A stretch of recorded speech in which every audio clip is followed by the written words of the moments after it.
Bismillahirrahmanirrahim. Assalamualaikum warahmatullahi wabarakatuh. Alhamdulillahirabbil alamin wassalatu wassalamu ala asrafil anbiya'i wal mursalin sayyidina wa maulana wa ala alihi wa ashabihi ajmain. Amma ba. Mahasiswaku semua ya di Fakultas Usuluddin Adab dan Dakwah, di program studi bimbingan konseling Islam dan di program studi agama-agama. Ya, bertemu lagi kita di patologi sosial, di perkuliahan patologi sosial, dan alhamdulillah pekan ini kita sudah memasuki pekan ke-11. Dan seperti biasa ya, doa saya semoga kita semua selalu sehat, semoga selalu termotivasi insya Allah untuk menjadi pribadi yang lebih baik. Dan walaupun masih di COVID-19 dan juga masih di perkuliahan online ya, yang banyak sekali dilematisnya, tapi insya Allah kita semua bisa melewatinya ya, amin. Nah, pertemuan ke-11, pekan ke-11 ini kita akan membahas tentang penyimpangan seksual dan kejahatan seksual. Nah, kenapa ini kita bahas? Karena memang ini akan selalu ada ya, seperti kemarin kenakalan remaja ya. Nah, penyimpangan seksual ini dikategorikan memang menjadi patos ya, atau penyakit yang ada di masyarakat. Nah, umumnya dikaitkan dengan konteks sosial dan standar moral setempat, namun ada yang secara konsisten itu mengaitkannya dengan sosiologis, psikologis yang dianggap menyimpang. Nah, pengertiannya, penyimpangan seksual atau parafilia adalah bangkitnya gairah seksual secara terus-menerus terhadap objek, situasi, atau individu tertentu yang tidak lazim. Jadi dia tidak normal ya, itu tidak sifatnya abnormal, di luar dari kelaziman, maka disebut dengan penyimpangan. Nah, beberapa kasus penyimpangan seksual itu terjadi pada orang dewasa, namun tidak jarang sekarang ya kita lihat di media sosial ya, di berita itu juga terjadi banyak pada anak-anak. Nah, kata parafilia sendiri itu berasal dari bahasa Yunani, yaitu para yang berarti di samping atau sekitar, dan filia yang berarti persahabatan atau cinta. Jadi parafilia atau penyimpangan seksual ini secara medis dapat diartikan sebagai ketertarikan atau fantasi seksual yang tidak wajar terhadap benda, situasi atau kelompok individu tertentu ya, karena dia sifatnya adalah abnormal. Nah, menurut Suyatno ya, penyimpangan seksual itu adalah aktivitas seksual yang ditempuh seseorang untuk mendapatkan kenikmatan seksual dengan tidak sewajarnya, dan biasanya itu digunakan menggunakan objek seks gitu, sehingga dia menjadi puas ya. Jadi intinya menggunakan alat ya, atau fantasi tertentu.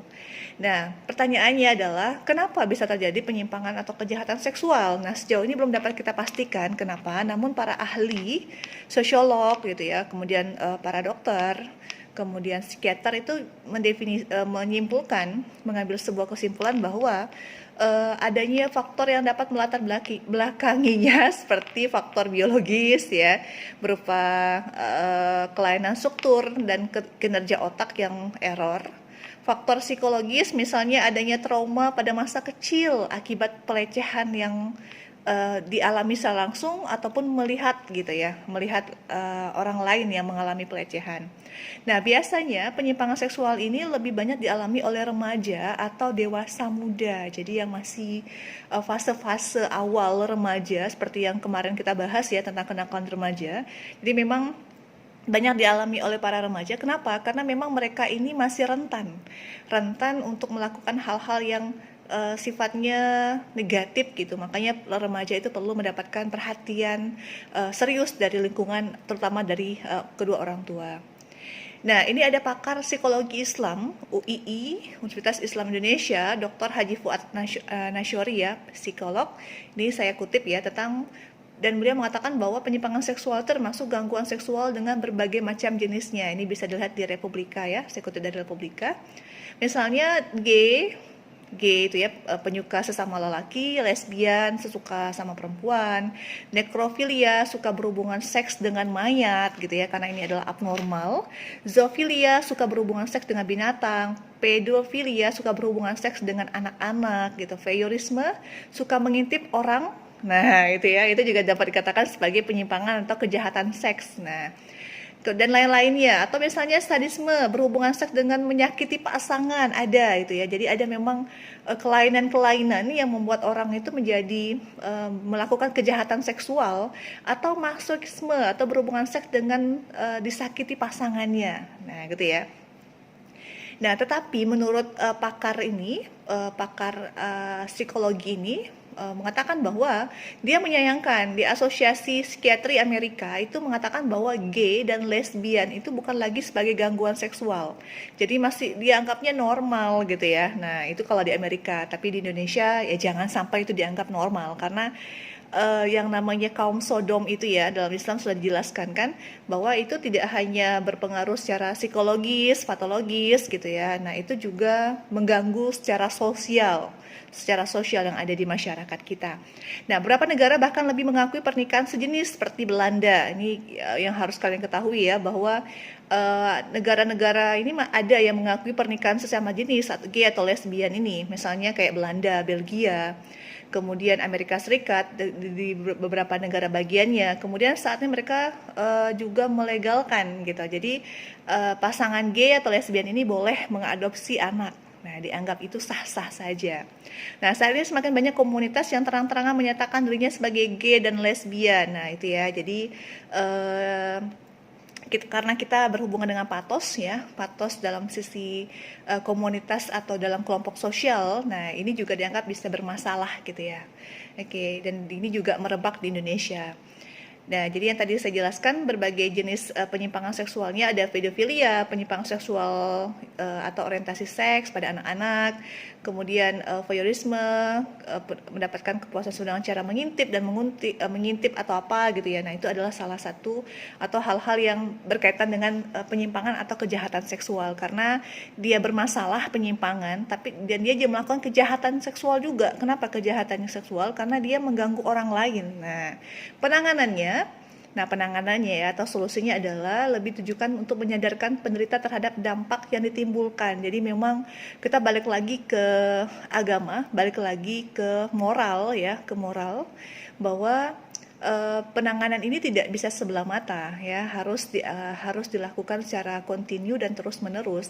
Jadi mereka itu harus di psikoterapis gitu ya, ada psikoterapinya, kemudian ada konselingnya. Nah, inilah peran kalian sebagai mahasiswa BKI untuk melakukan konseling kepada mereka atau mahasiswa studi agama-agama untuk memediasi orang-orang yang seperti ini gitu ya. Jadi tidak harus konselor dan psikolog saja yang harus melakukan hal-hal atau penanganan seperti ini. Nah, pelaku penyimpangan seksual juga perlu diingatkan terhadap resiko dan konsekuensi hukum yang berlaku jika melakukan tindakan seksual yang ilegal. Ya, harusnya ada hukum yang sifatnya tegas gitu ya, sehingga orang itu menjadi takut gitu dan tidak lagi mengulang. Nah, atau orang yang belum melakukan menjadi tidak mau melakukan gitu ya. Harusnya seperti itu. Nah, kondisi ini perlu ditangani oleh psikiater. Nah, ya karena ada ilmunya ya, pakarnya langsung atau psikolog dan seringkali mereka memerlukan penanganan jangka panjang. Karena yang namanya penyimpangan ini bukan sesuatu yang mudah gitu ya untuk diluruskan. Ada prosesnya gitu. Seperti misalnya mohon maaf kalau ada individu misalnya yang kecanduan merokok. Nah, gitu namanya candu ya. Candu kan identik dengan yang ketergantungan sifatnya tinggi. Nah, itu harus ditangani dengan serius dan itu pun tergantung dari individunya bagaimana dia bisa melepaskan kecanduannya terhadap rokok itu misalnya ya. Oke. Nah, peranan agama nih tadi yang saya singgung bahwa keluarga sangat penting mengantisipasi perilaku anak remaja yang rentan risiko dengan gangguan kesehatan karena memang kalau kejahatan seksual atau penyimpangan seksual ini berhubungan juga dengan HIV/AIDS ya atau seks bebas. Tahun 2018 berdasarkan data Komite Perlindungan Anak Indonesia atau KPAI dan Kementerian Kesehatan Republik Indonesia, 62,7% remaja telah melakukan seks di luar nikah. Nah, astagfirullahaladzim ya. Dan perempuan yang hamil di luar nikah itu berasal dari kelompok remaja dan mereka melakukan aborsi. Nah, dan sekitar 30% mereka itu terdampak HIV/AIDS. Nah, gitu ya.